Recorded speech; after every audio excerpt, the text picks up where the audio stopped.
All righty. Hello, Christina. Hello. I'm just waiting for Adam Kokesh refresh? to start broadcasting button so we can get him on here. Great. And, a little more alive with some food and some mate, tea. Yeah, I bet. After Adam, we have Peter Schiff coming on, so the lineup is just starting to grow here. And then after Peter Schiff, we have Tatiana Moroz. So we got a full lineup coming up here of people. And just as soon as we can get Adam to go ahead and hit that start broadcasting button, we can get moving here. I don't even know if Adam needs an introduction in this room. we don't even need to introduce him. Just just let him start talking. He's got plenty to say, I'm sure. Here he comes. Here is the man, Adam. Hey, I was just getting plugged in, and it took a little longer to recognize my camera, but I heard James say hi, so I appreciate that. We've got some continuity going here. Hi, Christina. Hey, Rockstar. Okay, what happened here, man? Somebody told me you shaved. What's up? Is that big a deal? Oh, I just finally got my summer due. But yeah, I was going to challenge you to the most righteous beard contest. We can still do that. On your own. All right, ready, set, go, Christina. Who can grow the fastest beard? I win. Geez. I got 6 more weeks. I mean, if I'm just glad not to be a part of that contest. So, as well as most of our Fall Festival team, I would say. Well, kind it's of a lot of women are smarter than men anyway, so. A lot of women this time around. I mean, Bryan, Jay, Palm, it's just it's like a 80-20 ratio, I think, maybe 70-30.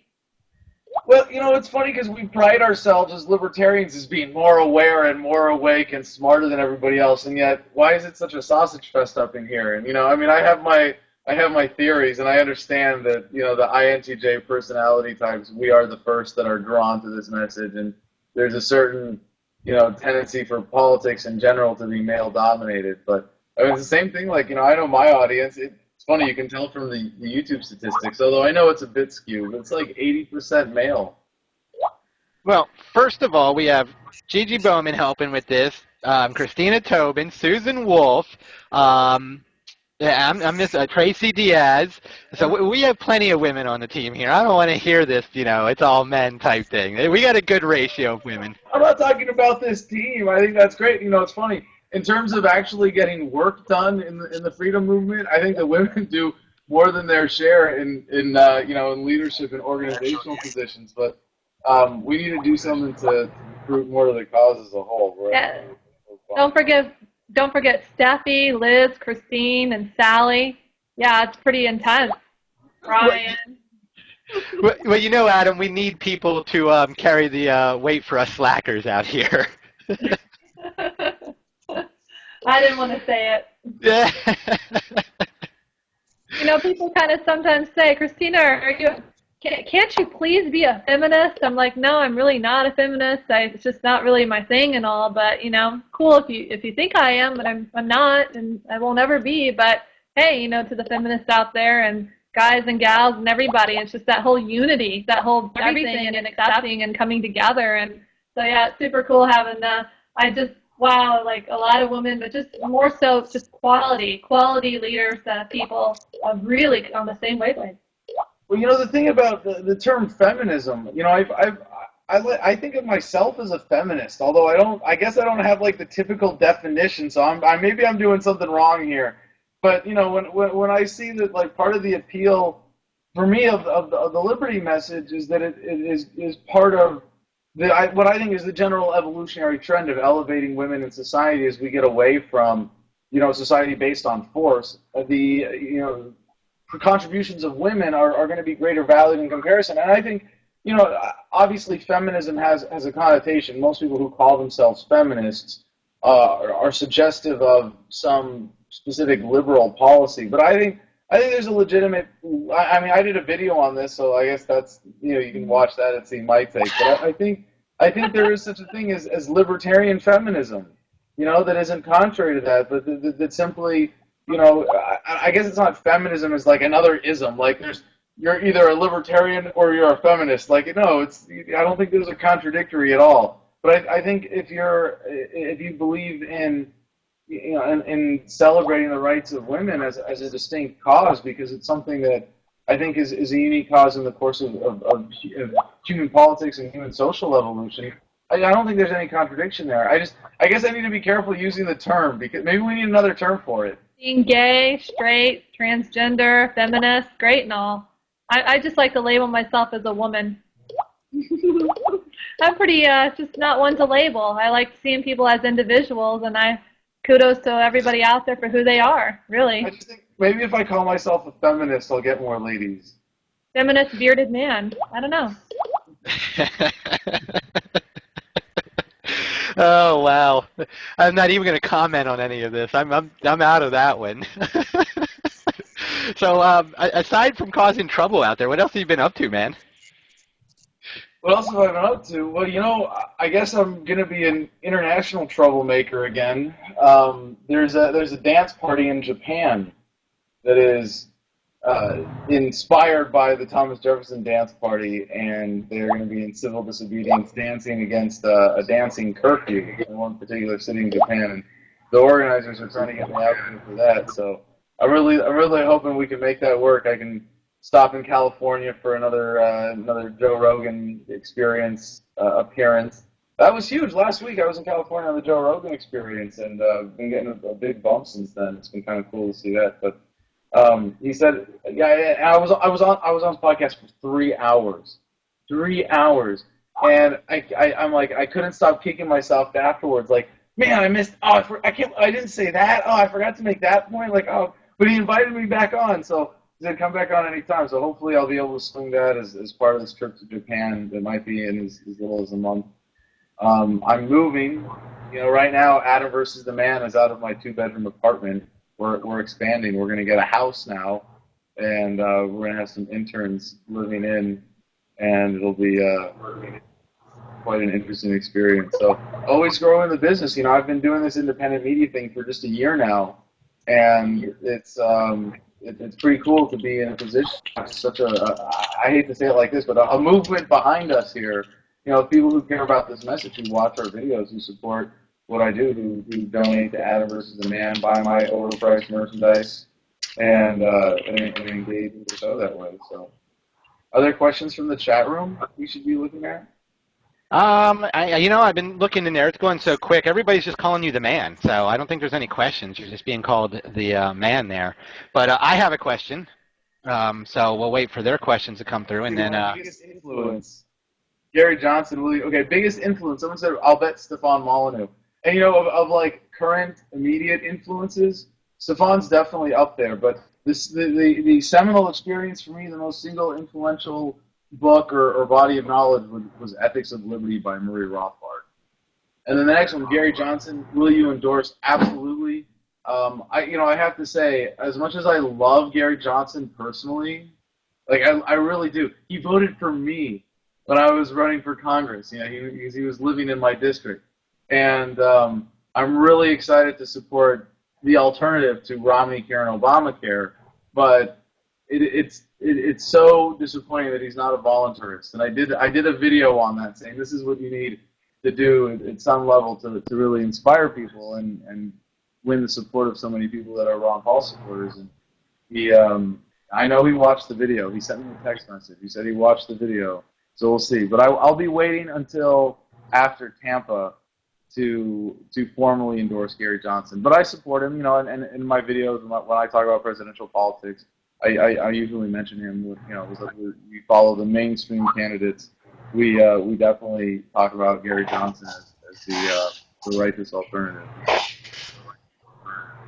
Yeah, if I could throw out a question. Bernanke exchange. Oh, I missed the latest one. Sorry, your voice went. Adam, I had a question. Yo. Adam, I had a question. This is Kurt Russell. I was just curious. I've noticed you had a YouTube video about military suicides. Did you have something happen to you personally that set that off, that passion you to like make people aware of this issue and get that fought? Well, I don't have like a particular story where I can say I had a friend that committed suicide, and you know I've been dealing with my own issues with PTSD, and so I certainly understand the relationships there with desperation that a lot of vets have coming home. But you know, and I saw friends of friends commit suicide, and you know, every time you see someone in the paper when you come back from Iraq community, like I can't even I can't even read stuff like that anymore. But I worked with veterans with PTSD when I got back from Iraq and was active with Iraq Veterans Against the War in a group therapy session that I ran called Homefront Battle Buddies, and we did that once a week out of the Iraq Veterans Against the War house in D.C. So it's an issue that I certainly have an understanding of, and something that I've dealt with and that I've worked with. And I've had a couple of guys say, you know, what you did helped save my life and got me out of that downward spiral that a lot of vets find themselves in when they get back from Iraq. So, I mean, I have that personal motivation, but I think veteran suicides is something that everybody should be paying attention to. I think it's just one of the most obscene tragedies that people it's you know, it's one thing to be a victim of the state economically. It's one thing to be locked in a cage, but to go through the psychological torment of being convinced that what you're doing in the military is righteous, and then to come home and go through the psychological process that leads you to suicide. I think that's you know a deeper layer of hell than anything government can do to you. So I think in that sense I have an extra appreciation of what you know veteran suicides are as an issue. Do you feel that the pharmaceutical industry as a whole has like unholy grip on the military? Like when you come through as an enlisted person and they're injecting with vaccines and putting you through all sorts of tests, did you find that to be true? Yeah, I mean, I don't know, what was the exact word you used? Do they have their what on the military? You said, is the pharmaceutical industry... You know, like, is there an into the, you know, like into the military? Like, you know, they hit you with vaccines when you come in, and when you come out, you have STBD. They're trying to put you on all sorts of medications and stuff like that. So I mean, I'm just finding if you found some sort of undue. I don't think it's that big a deal. Like, I mean, it could go away. That's the thing that's you know, why documentaries like, what was the one about Gulf War syndrome? The Ultimate Betrayal or something like that. I can't remember the name of the film. But anyways, it's one more racket. You know, like when I went to boot camp, there's a day when you go to the medical center and you go through literally a gauntlet of needles. You take a step. You know, they have you roll your sleeves up, and then you take a step, and then you get a shot on each shoulder, and then you take another step, and you get 2 more shots, and then you take 1 more step, and you get 2 more shots, and then you pull your pants down, and you get a shot in the ass. And I think it's just part of the pharmaceutical industry's corruption of government as a whole. It's just one more symptom of it, that you see the military, you know, in some limited scales, in some limited endeavors, like we saw around the first Gulf War, actually used as guinea pigs, you know, for vaccines, for things that aren't fully tested or aren't legitimately safe. But really, it's just part of the, you know, one more excuse. How do we get more medicine in people's bodies where it doesn't belong? And it's the same thing with the VA. You know, when I went to the VA and told them I was having trouble sleeping, they gave me 5 prescriptions, 3 of which had suicide as a side effect. So there's the corruption in the VA as well. And it's not really, you know, specific corruption. It's just that the accumulation. It's like a side effect of corporatism. It's a side effect of having a pharmaceutical industry that's already out of control. If I may, Kurt, Adam, Sure. just briefly, do you think the pharmaceutical industry's influence, you know, as far as contributing a special interest money for Democrats, Republicans, and so on getting elected, do you think this has an influence over how the Democrats and Republicans well, that's the source of the drug war?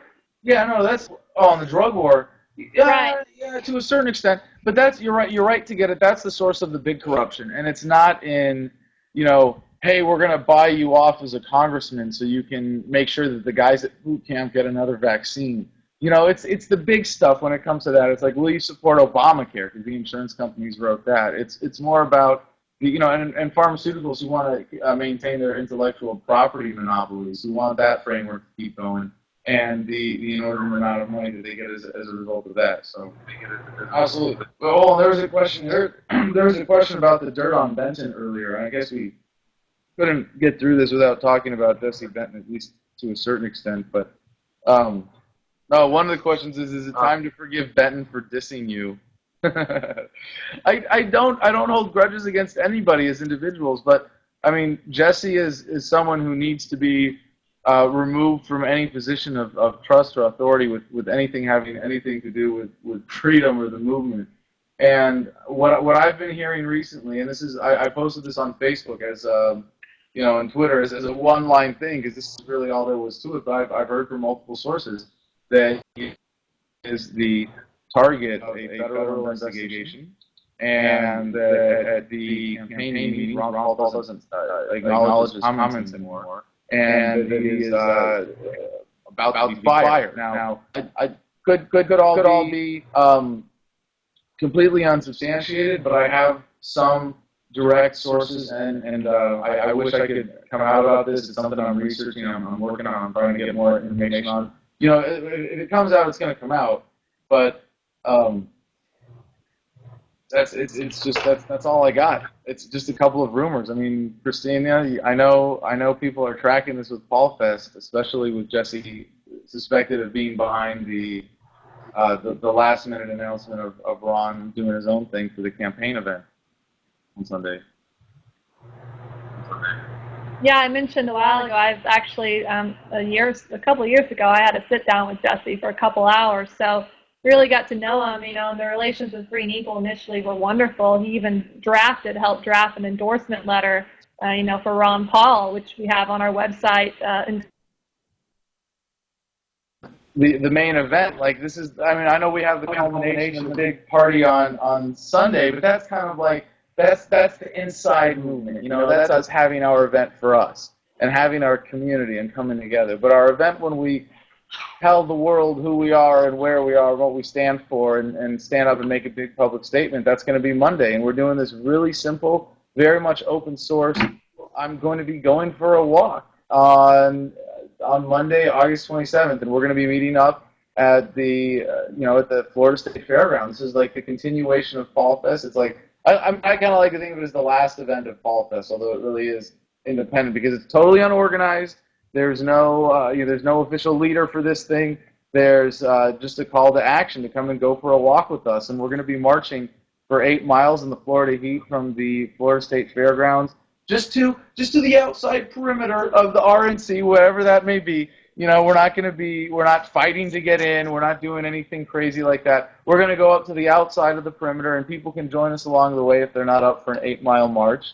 And when we get there, we're going to salute Ron Paul. And before we do, we're going to have a moment of silence for every active duty service member that's committed suicide since Obama took office. There will be a long moment of silence with heads bowed, and then it'll be a proper salute in formation to Ron Paul for all the work he's done and for everything that he's done over his decades of service to the cause of liberty, and to show that that there is a movement behind him. There's an undeniable movement of people behind Ron Paul who want to make that statement before the world and before the RNC that we support this message and we support the work that he's been doing and that we go with him in that sense into the convention. So it's we're going to do that, and then we're going to disperse. People can meet up with us there. People can meet up with us along the way. So I am going to be coordinating with the local police to tell them what we're doing, and we're not getting a permit. We're just telling them what we're doing.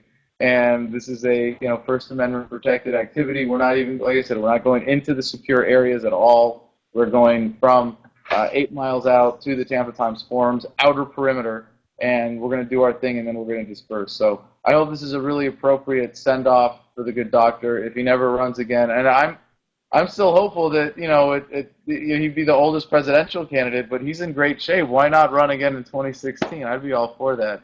But for those of us that are diehards and recognize what's going on here, this might be the last chance to march for Dr. Paul, and that's got a lot of people psyched up about this. So no plans of. Go ahead, Kurt. I was just going to say it's going to be kind of a repeat of what you did in front of the White House a couple months ago, or was it last year? Definitely, but it's in form and format a certain way, but it will very much be different in mood, because we're not going to campaign for Ron. We're not going to motivate people to organize as delegates. We really are going purely to make a statement, to make it a gesture, to be a salute to Ron. No plans on getting in trouble there and having the police drag you away from anything? Definitely not for that, but there is an ordinance in the city of Tampa that makes it illegal to feed homeless people. And makes it illegal to what? Feed homeless people. Feed the homeless people. Yeah, and people have been arrested for that in Florida before. Birds at a restaurant. We might be organizing something for that the day or two before the Fall Fest starts. Yeah, and who makes these laws? Passing SOPA, NDAA, not being able to feed homeless people, Democrats, Republicans? Well, at the city council level, I mean, it's all statists, and it's all a reaction to the paradigm, and this is what you can't say, oh, it's just because the federal government is corrupted and the American people are being suckered by a handful of criminals. No, it's the American people are statists. By and large, the statist paradigm is still the dominant paradigm in the United States. And at the city level, when people see homelessness as a problem, their knee-jerk reaction is to arrest people. Yeah, let's just arrest people and sweep them off the streets and deal with it that way, instead of building shelters, and taking care of people and providing opportunities and help for them. Let's just lock them in cages and then, ruin their lives even further and put them, when they're done, back out on the streets. So I think it's just a symptom of that. And I don't mean to sound so pessimistic. And when I say that, all Americans are statists, obviously there's a lot that aren't. But it's still the dominant paradigm. It's still the way that Americans, at the community level, in terms of what is manifest in government, how we react to problems.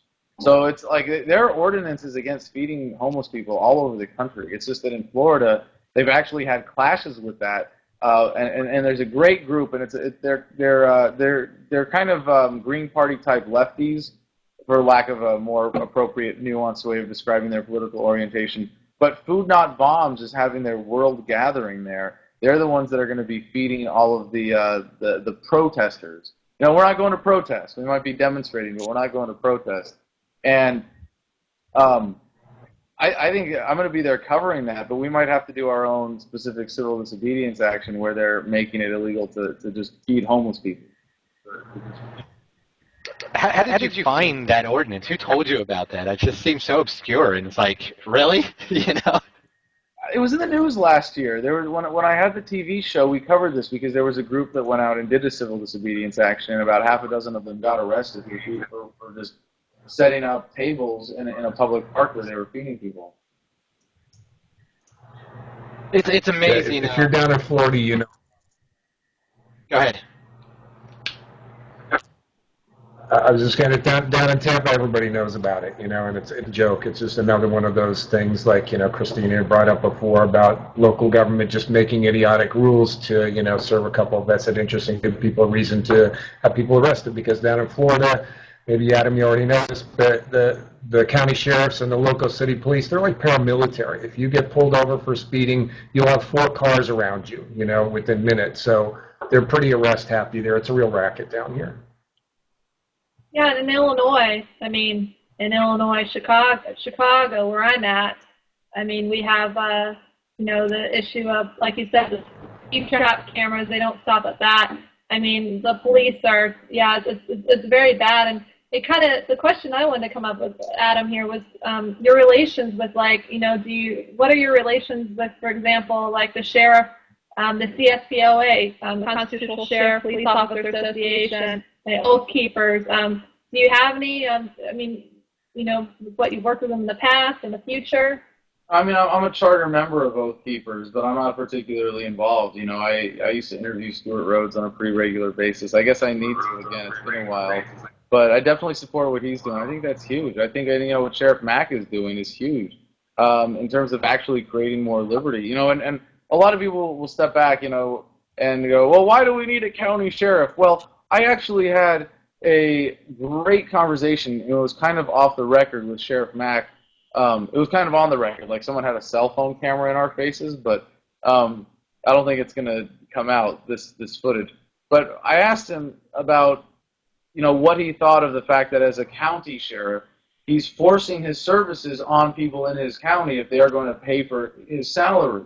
And he said, well, if we could make it voluntary, I'd be okay with that. And so I said, so if you were just like basically a local private security provider and you were the supreme, you know, enforcer of that at a local level, you'd rather have that and have it just voluntarily paid for and not have the government monopoly about it. And he said, yeah. And I'm like, well, now it's really a step in the right direction. But no, Sheriff Mack, a lot of people, because he's very conservative in his demeanor, will, you know, kind of dismiss what he's doing. But it's really, he gets the message. He really, you know, and what he is doing in terms of spreading the message of you know, the county sheriff, America's last hope, getting that before every sheriff in the county, the Constitutional Sheriff's Association. I think it's really amazing work, because when you get people to realize, you know, the people who are the enforcers, what their oath is to, you get, I think, a real change in the actual enforcement. Even if you don't fundamentally change the paradigm, if you raise the awareness so that when those sheriffs, maybe they're making an arrest and someone says, oh, wait a second, you know, what about my Fourth Amendment? And, you know, actually tries to claim certain rights as protected and you know, inviolate by police action, they'll at least recognize it and be able to consider it, instead of being like, oh, he's talking about the Constitution, oh no, we need to tase them. You know, I think that's really huge. But I think it's one of the ways that we're progressing, and that we are seeing even the paradigm of the enforcement class shifting to a certain degree. You're so right, Adam. In January, Sheriff Mack, he actually working with Stuart Rhodes and the Oath Keepers and the CSPO, Constitutional Sheriff Peace Officer Association, they had a convention in Las Vegas. I was able to swing by there, and they had over 100 sheriffs they flew in from throughout the United States, and they had training and teaching and brought them all together. And so CSPOA, they're going to have a conference in September 16th through the 19th, and it's just really something you should take a look at. I'm looking forward to connecting with Sheriff Mack and Stuart and all those people and organizations at Fall Festival. That's what it's about, connecting, talking, and uniting. Exactly. Hey, Adam, we're coming up. We got Peter Schiff coming on here in a minute or two. Wanted to give you the last word. If there's any websites you'd like to plug, anything you'd like to say to everybody out there, it's your minute. AdamVersusTheMan.com, for people that don't know, that's where you can find me and all of my wonderful daily ramblings. YouTube.com/Adam Kokesh, and get your tickets for Fall Fest. I'm really excited about this. This is going to be, I think, one of those events in our movement that is going to be of great historical significance. People are going to look back on this as one of the important moments in the history of human liberty. So, people, I don't think you want to miss this. And I know people are deflated because of the circumstance with the campaign and all of that, but if there was one event this year that is going to be the event that brings people together around this message, it's going to be Fall Fest in Tampa. Excellent. Thank you so much for coming on, and we look forward to seeing you down there, man. It's going to be awesome. Be a blast. I can't wait. All right, have a good one, bro. All you organizers who are actually doing work to make this happen. That's me, man. All right, coming up here now we have Peter Schiff. Peter Schiff is the CEO and Chief Global Strategist for Euro-Pacific Capital. He has his own radio show at Schiff Radio, and he's an author of many books. Schiff, are you there? I am here. Great. Thank you so much for coming on. We really appreciate it. Hey, thanks for putting this event together. Well, thank you. We are just, you know, your announcement of speaking at this event has been a really big announcement. I think everybody's really excited to get down there and see you part of this.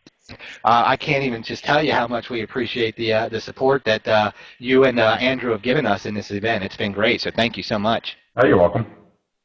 All right. Well, getting into this, I've got a lot of questions, and I've been asking this of most of our guests today, and I know you've done a lot of interviews, especially around the freedom movement, so you get a lot of economic questions, and we'll probably get to there. But one thing I've always been curious about and wanted to ask you is when did you first hear about Ron Paul, and what got you into, Ron Paul and supporting him? Well, I think I first started reading some of the things that Ron wrote, and I got familiar with him back in the early 1980s. I had gotten a summer job. I was selling precious metals, and so I kind of got introduced to him from, I forget who was in the office that maybe turned me on to him. But this is probably 1982, 83. And I can't remember if I'd actually heard of him before then, but I remember at that point I started reading things that he was writing, and I started following him. So by the time he ran for president as a libertarian in 1998, I was very familiar with Congressman Paul and what he stood for, and I voted for him. It was one of the first votes that I had. I think I know I had voted for Reagan before that, but I think I voted for.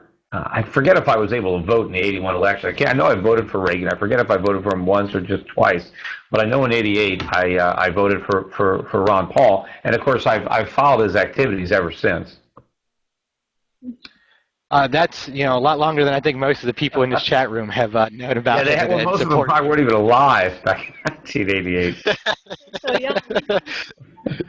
Go ahead, Christina. I was saying I feel so young, and Peter, it's awesome to see you. It's kind of our, I guess, first one-on-one interview. I've met you a couple of times in person out in the road of liberty. Well, this isn't this 2-on-1? Yes. So you're gonna have to wait for the 1-on-1. Exactly. Yeah. Go. Yeah.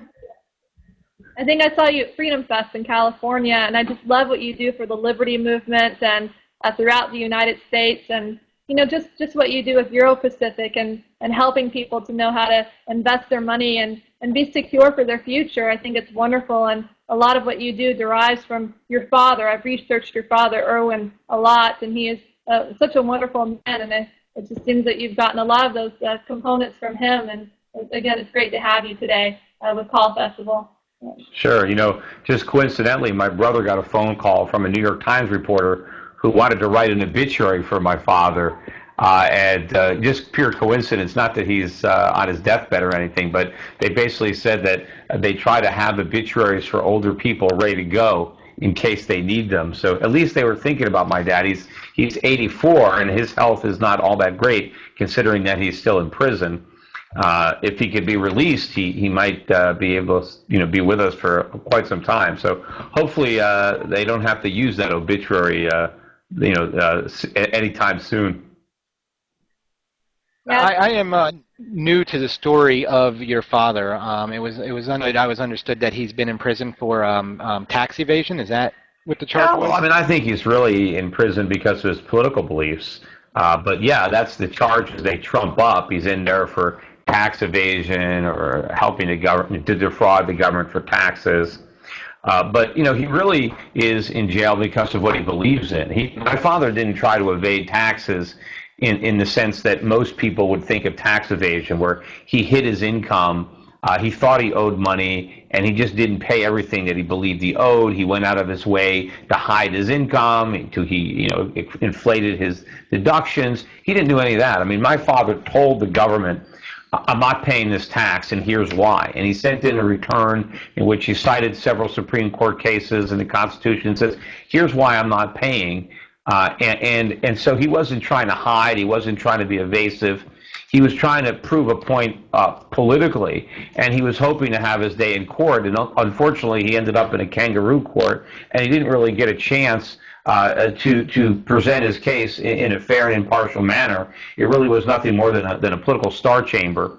And so he sits in jail. I don't think he was actually convicted of anything. I think that they orchestrated this conviction. He didn't really have a fair trial in front of a jury of his peers. I think had he had a fair trial, he would not be in jail today. I think the jury would have returned a verdict of not guilty.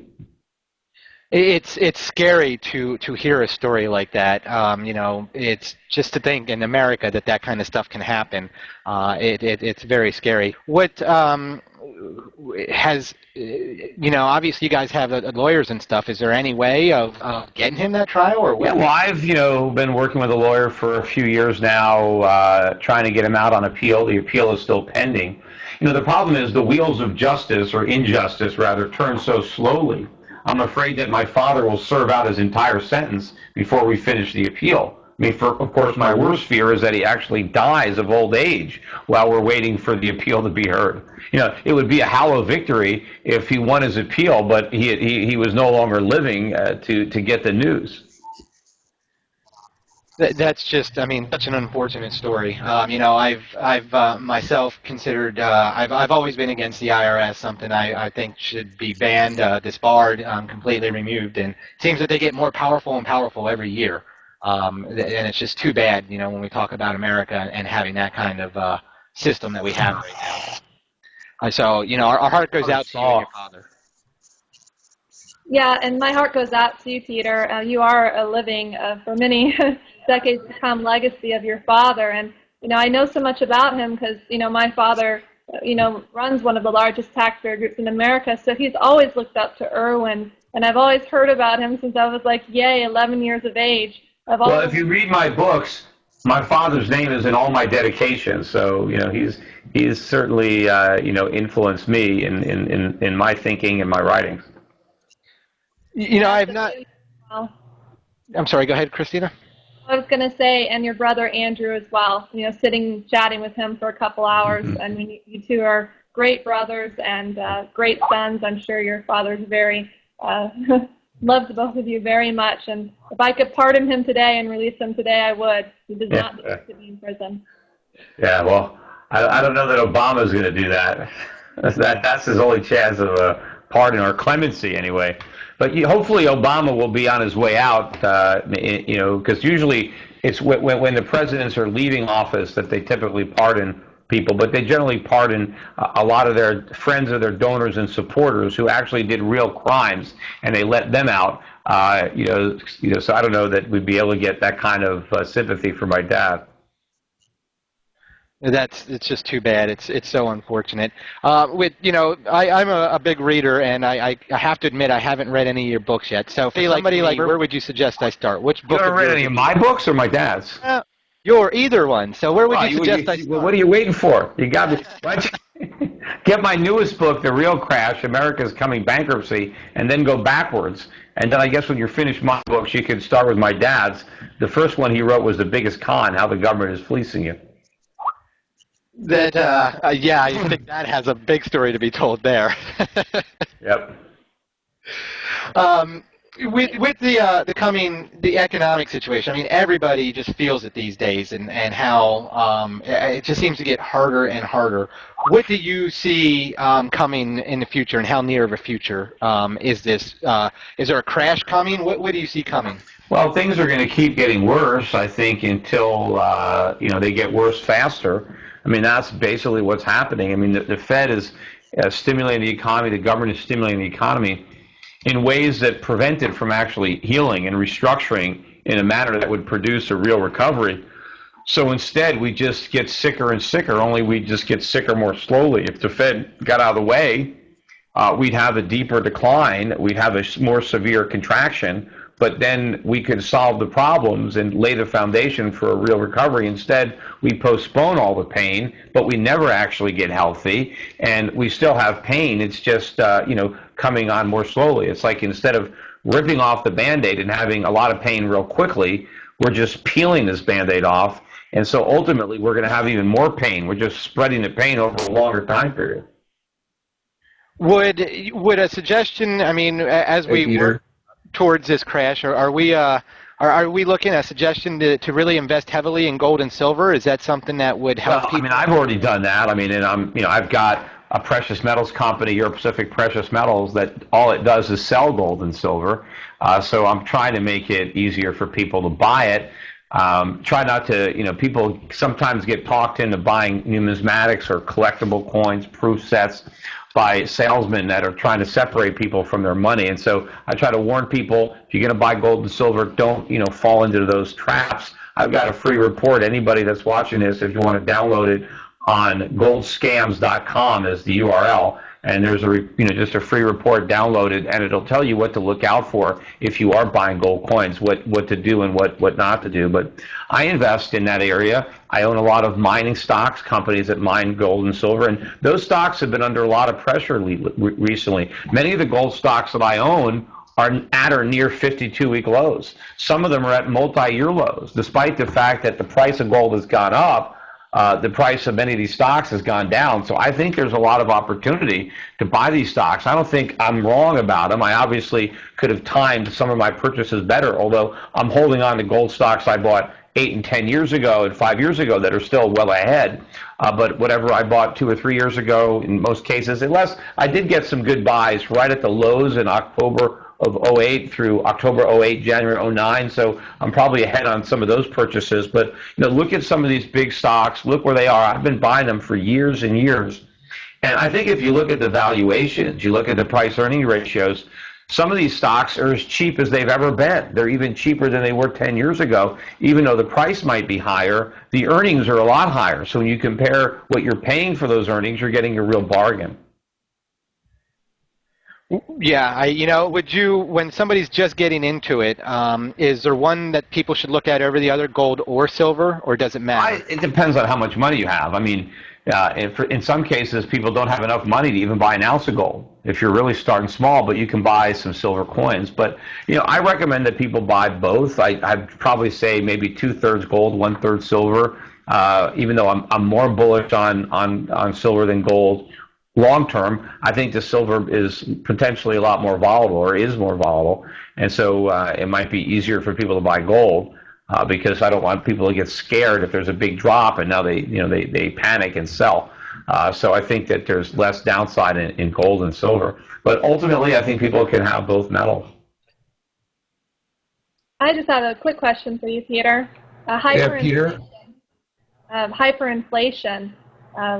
Historically, we've never seen it. I mean, throughout the... Well, we've never seen it in America. I mean, it's been seen on planet Earth, and it's been seen during our lifetimes. And, sometimes people try to discredit me by saying Peter Schiff predicted hyperinflation, and he was wrong because we haven't had it.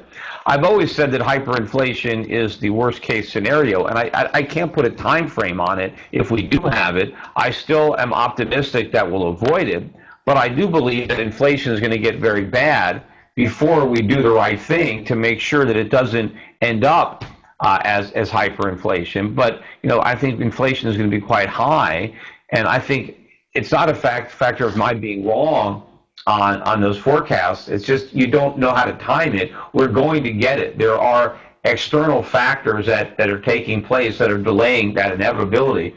But even if you look at what's happening with consumer prices over the last 2 years, 5 years, 10 years, they're going up. It's not like we don't have inflation, even if you measure it by the government's distorted CPI.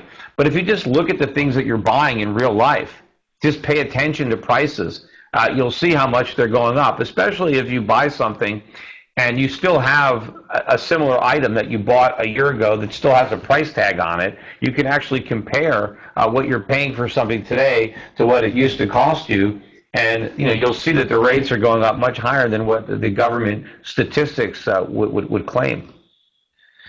Peter, we have Kurt Russell here with us, and he wanted to ask you a question as well. Go ahead, Kurt. Hey, Peter. Hey, nice meeting you. My family actually has been investing in Euro Pacific Capital for over 25 years. So I've been following a lot of your stuff, your newsletters. Well, and been invested in a couple companies for 25 years. I haven't been around that long.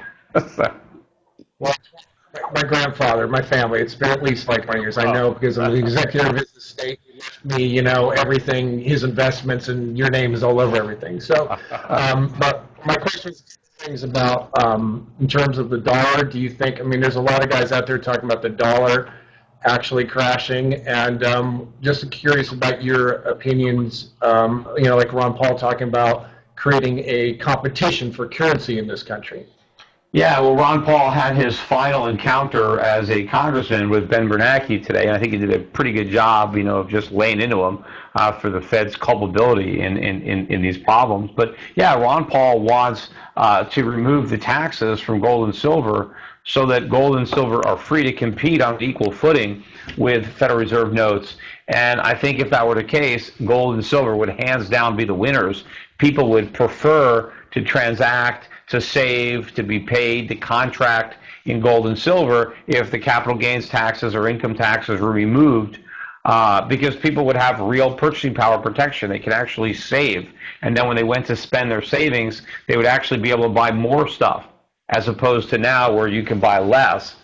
And yeah, I do think the dollar is going to crash, and it's not going to crash in a vacuum, so other currencies could crash too. So the best way to measure how much value the dollar was losing is not by measuring it against some other flawed fiat currency like the euro that is also losing value, but measure it against real money like gold, and then you can see how much value both the dollar and the euro are losing.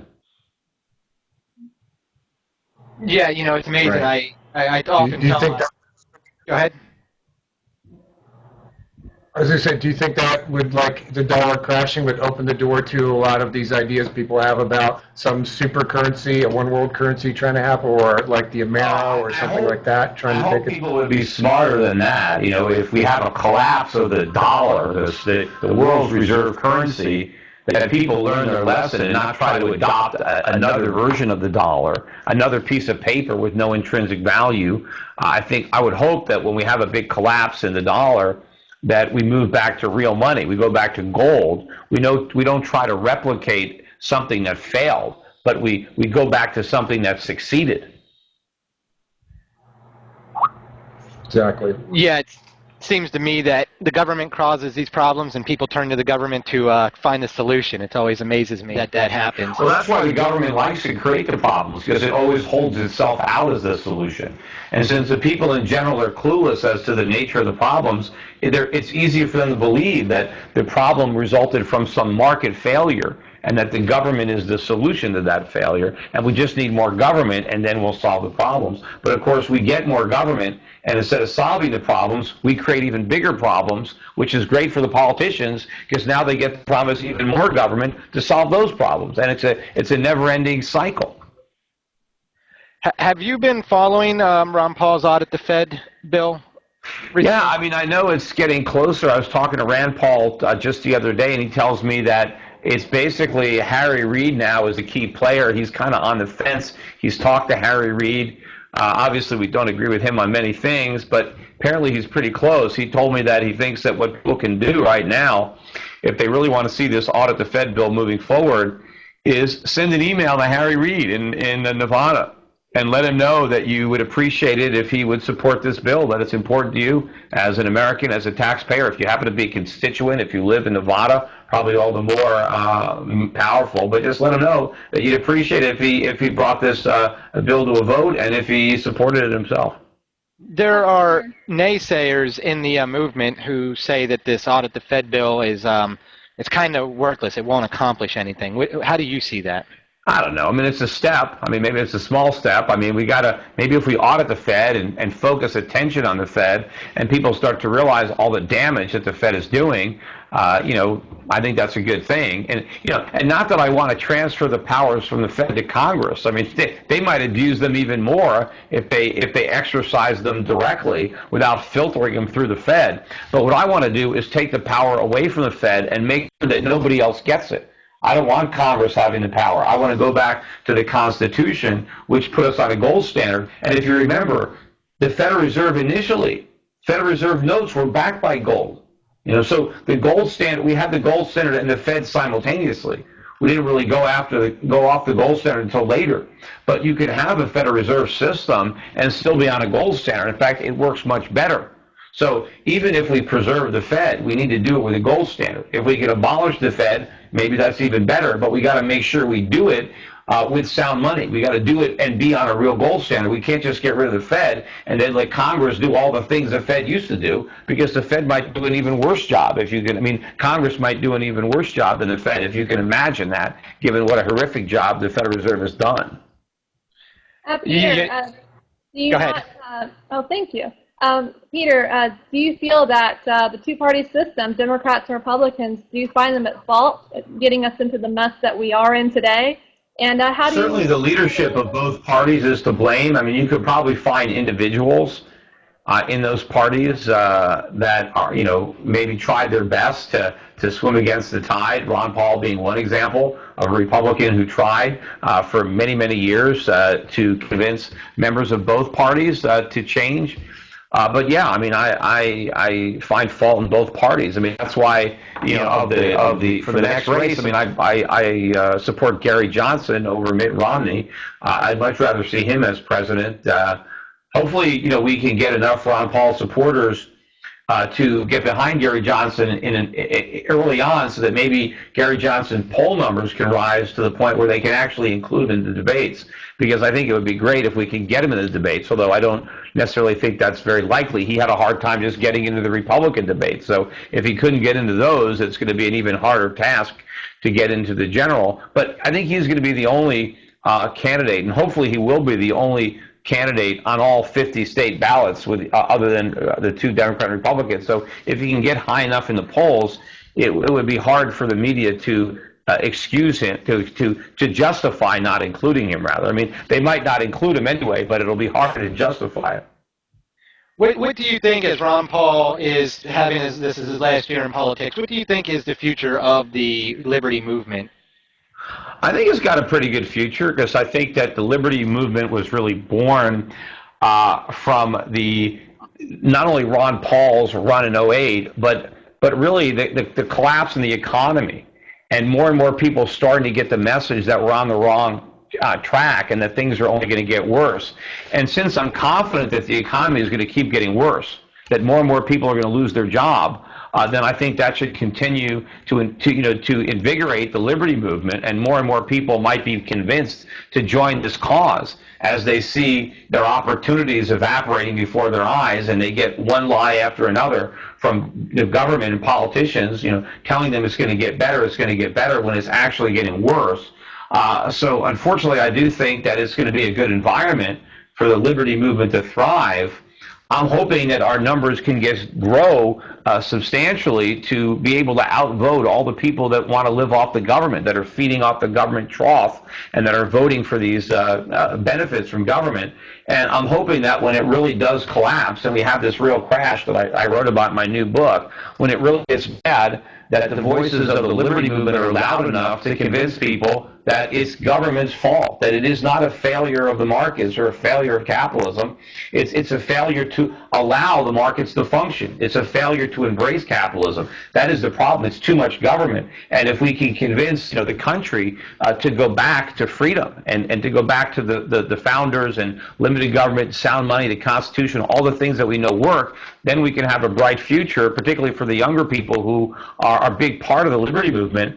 If not, if we can't win over this ideological battle and we just blame everything on capitalism and we fully embrace central planning and socialism and become this police state, then unfortunately the only way the liberty movement is going to find liberty is in another country. And I think it would be a shame if so many motivated, energetic American young people just left the country. Peter, Wouldn't you maybe argue, if you want government out of there, that there's a huge corporate influence in the government, so it's really narrowing the markets there, and that's the real cause of it? It's not so much... It's not so much of the corporate influence. The government sells influence. We have given the government tremendous power to do a lot of damage to you if you don't pay them off, and to do good for you if you do pay them off. And so the problem isn't that individuals or corporations seek to have government power used in their benefit instead of in the benefit of their competitor and to their detriment. The problem is that we've given the government the power in the first place. And so we're not going to end this dynamic until we take the power away from the government. And that's what the Constitution was written to do. The Constitution didn't authorize any of this, but unfortunately the government is getting away with it because the Supreme Court and lower courts refuse to enforce the Constitution and let the government do whatever it wants, and we have to change that. I couldn't agree more. And Exactly.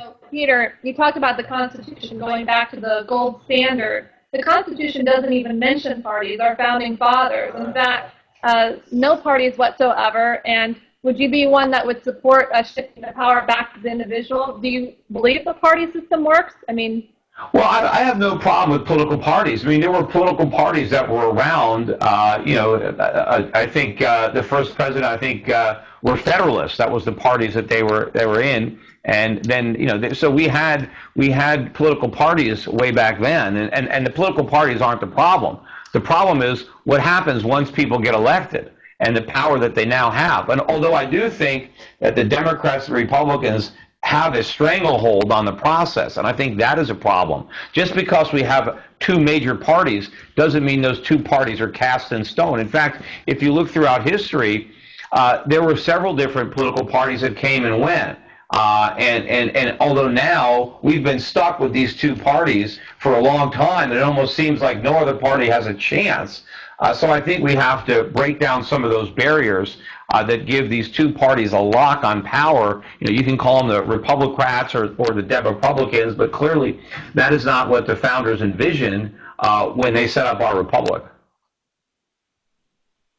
Definitely, I don't think it is what they visioned. A question that we had, I saw come through the chat room there is, what do you think an individual can do, a person on an individual level, to keep this liberty movement going?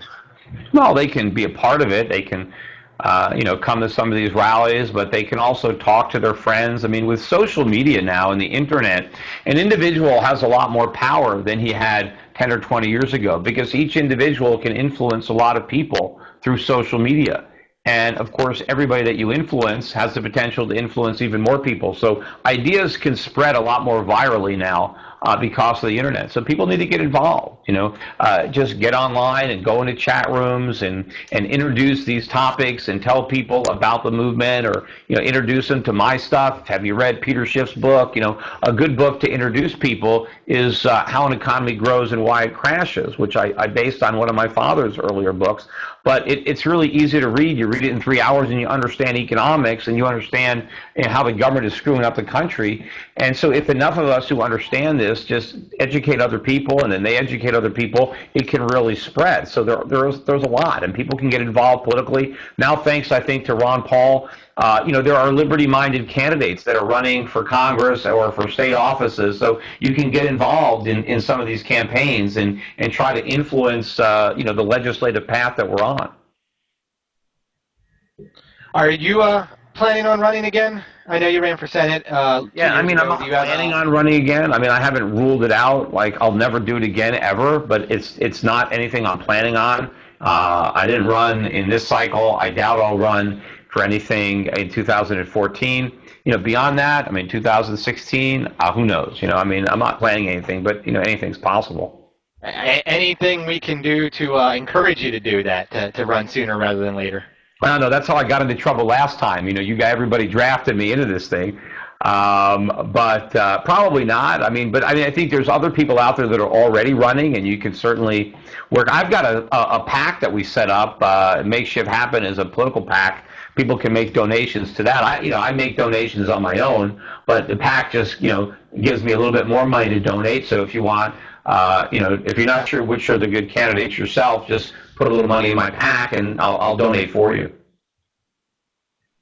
That's excellent. Yeah, Go ahead, Christina. Peter, I wanted to say thanks. It's been so great having you on, but also that you're going to be a speaker for Paul Festival and Euro Pacific. We definitely look forward to collaborating and working with Euro Pacific and your PAC as well. Be in touch, our team, in the near future, and very cool stuff that you do. And I commend you for running for office. It is a challenging thing to do, as I know you learned, ballot access and debates, and I remember you giving me a call, getting on the ballots and running as maybe even an independent at one point. But in any case, it's tough work. I've ran for office myself, and I'm like, yeah, maybe I'll wait till 16 or so to run again. I feel for you. All right, well, hey, well, thanks for making me a part of this, and I'll see you guys down in was it Tampa? Yes, Tampa. In Tampa in late August. And congratulations on the syndication. I know you took over G. Gordon Liddy's slot, so congratulations on that. Yeah, the Schiff Radio program, if anybody doesn't listen to it, you can see, I think we have in the background, schiffradio.com is where I do the show on the internet. We do it every Monday through Friday, 10 a.m. to noon Eastern.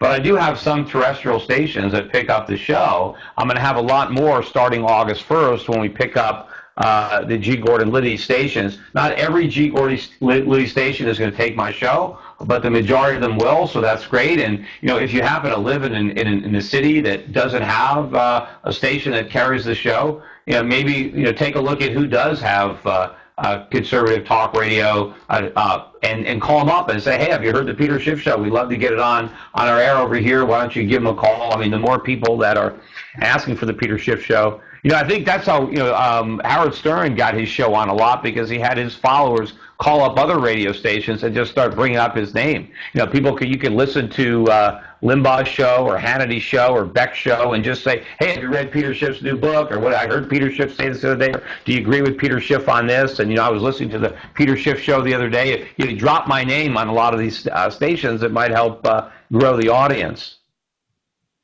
Yeah, we can do that for you without a doubt. I mean, you got our full support. One last question, and we'll let you go. Do you have any favorite musicians you'd like to see us get down at Paul Festival to perform? Who's the top not that I can think of off the top of my head. I guess anybody you guys would get would probably be pretty good. All righty, that's fair enough. One. You pick one. I thought you could pick one off, all purpose. Come on, one there. Just just nothing heavy metal or acid. Maybe skip the country. Sounds good. Thank you so much for coming on and supporting this event. We really appreciate it. We look forward to seeing you down there. All right. It's nice meeting Peter Schiff, everyone. That's a great interview. I really enjoyed that. Great guy, and just so awesome to have him part of this event, which is all the more reason for everybody to get over to paulfestival.com and get their discounted tickets, because Peter will be speaking there. If you thought he was insightful in this interview, wait until you hear him speak. He's got a lot to talk about. I can't say enough good things about Peter Schiff and everything he does out there. So it's wonderful. So paulfestival.com, get over there, get your discounted tickets. This is the ticket drive today, and this is why we're having all these great guests on. Up here next is Tatiana Moroz. I hope she got her audio. Tatiana, can you hear us? I don't know if she can hear us yet. No. Hopefully she figures it out. Everything is set on our end, so she's got an issue over on her end with her speakers. See if somebody can private chat her and let her know that we're set over here. So, Susan, welcome back. Are you done ditching us? I had to get some work done. What can I say? I hear you. Oh, work. It's overrated. I got to tell you that. What did you guys think of the Peter Schiff interview? I can't wait to contact Euro Pacific. Yeah, I hear you. It's just a great connection there, and of course his PAC as well. Definitely, it would be really great to connect with Liberty candidates and Bowman and stuff like that. So just some great things, and definitely we should be promoting his radio show. I know Free and Equal will be doing that, like Josh Colley tomorrow nationwide. Yeah, it was a great interview. Bryan, good job, man, running the show. Thank you. Trying to keep it all in there. I think we have some delays, so I know, when Kurt was trying to talk and you were trying to talk, people were talking on each other, and with this format, it makes it hard. So I was hoping I could moderate it a little bit through the chat rooms and get you guys in there to get your questions asked and answered, and I hope that worked out for everybody. Tatiana, can you hear us yet? Hello? Tatiana? Oh, the technical issues. Well, we do, everybody, as you can tell, have Tatiana coming up next. And after Tatiana, looks like we have, is that David, is the last name Thoreau? Yes, David Thoreau. He is the president of the Independent Institute. Huge group. He was actually recommended to us through Thomas Woods, and he's a big supporter of the von Mises Institute. Prestigious, quite a well-known organization out in California, and super excited to have him on board with Paul Festival. lots of credibility there. And then after David Thoreau, we have Scott Horton, another great guest. So it's just, I mean, they're stacked up here from here on out. Yeah, Scotty's cool.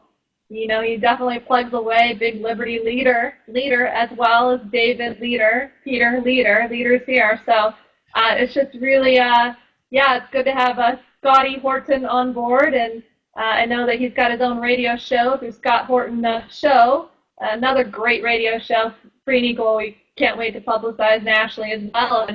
And so, yeah, just good, authentic people, right? I'm just feeling like authenticity and genuine, and hearts are all in the right place. Yeah, exactly. Tatiana, can you hear us yet? I'm going to say she can't hear us yet.